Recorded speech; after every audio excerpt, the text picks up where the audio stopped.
Good evening, friends, family, and anonymous followers. You know who you are. Once again, I'm driving. I needed to fuel up, so I pulled over and I read some of my messages. I got a message from a guy who says his ex's new boyfriend just threatened him. He went on to say that he's never been threatened in his life and he's not sure how to handle it. And he asked me what my advice would be.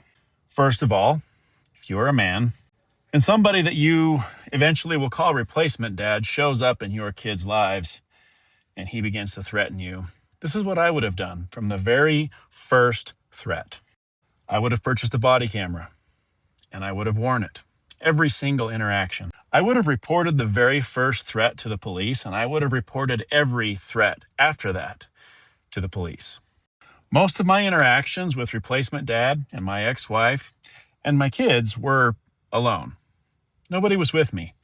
I had no witnesses. However, they always had an entourage, a group of witnesses that would say anything that my ex-wife wanted them to say. And I know this because she filed a police report with witness testimony. And those witnesses must have been drunk because nothing they said actually happened. But how could I prove otherwise? Because I didn't have a body camera and I didn't have my own witness. All it was my word against a group of theirs.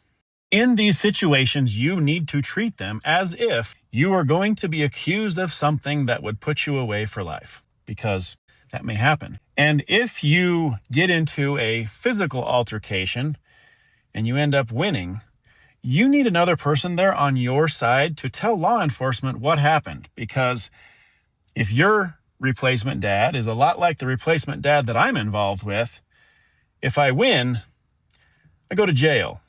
And if I beat the living shit out of him, they would say I was the aggressor. And at the same time, his own brother committed murder-suicide by a cop after beating his own girlfriend to death with a baseball bat and then burying her with an excavator at a construction site. So replacement dad has enough anger and the ability, although not the brains, to start a physical altercation and win. And in that type of a scenario, for me, it's lose-lose. I lose, I lose. I win, I also lose because I'm always alone. If you're dealing with this, I'm sorry. It really sucks. It's not fair, and you cannot trust that law enforcement or a judge or an attorney is going to see your side. But the best thing you can do is protect yourself with a body camera, with law enforcement involvement from the very beginning, and a witness.